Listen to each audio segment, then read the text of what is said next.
Hello, Mark here at Rockin Walls. Just wanted to go over a couple quick tools that I use for setting a natural cleft bluestone.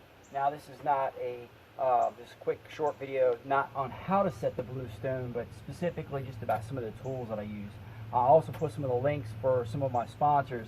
Pave Tech hammers and Swanson Levels are two of the sponsors at the Rockin Wall Training Centers. I'll put that below in the descriptions. Real quick here, just a couple tools. Use a pool spade. This is really great when I'm bedding on a 3/8 washed stone, and this allows me to kind of make adjustments as I'm going in the bed, which is really nice. The pool trowel. The next two things, just a couple little pretty much pry bars in order to help lift the stones. You set a stone, maybe there's one that's in there that's pretty tight, you know, something that's kind of narrow, allows you to get back in and then get it lifted, so then you can take, and what's nice with the pool trowel also, you can grab a little bit of stone, sprinkle it in, but once again, I'm not really getting into specifics, but I'll also do kind of the third trick there. Rubber hammers with the Pave Tech, which is really nice about these. This is, I think, about a 3.5. This is about an 8-pounder paver hammer specifically, but really incredible. You know, smaller one for smaller stones, bigger one, but I kind of use both. You know, just go around, and what's nice is you can really feel when a stone is rocking, and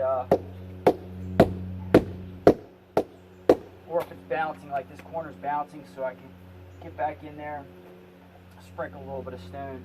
A couple other things, short level, you know, I got a 2-foot level, the 6-foot, and I also have a 4-foot, just to check things as I'm going.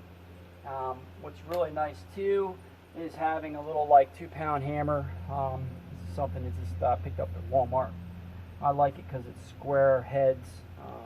This is great once you kind of set a stone. Sometimes I'll come back in and just get a little bit more stone kind of jammed in the back corners, and I can also use the head to do the same to make sure there's no rocking.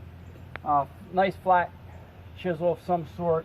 This is really great because the natural cleft, sometimes you have high spots on your stone, and if you can just knock off a little bit of that, it doesn't become a trip hazard, and it just kind of finishes things up a little bit nicer too. So once again, 2-pound hammer, thin chisel, a couple different types of little crowbars, pry bars, pool shroud. This is I believe a Marshall pool shroud. Levels, and then the Pave Tech hammers, 8-pounder, and then the 3.5. And primarily with these, I only use the black heads on these. The other, the white head or the red head, which these are interchangeable, are actually more of a dead blow. I don't use those on the natural stone. Contractor bucket, just with some extra materials I'm going, or if I need to clean up some material, I can put it in there. That's what's nice about the contractor bucket. Thank you.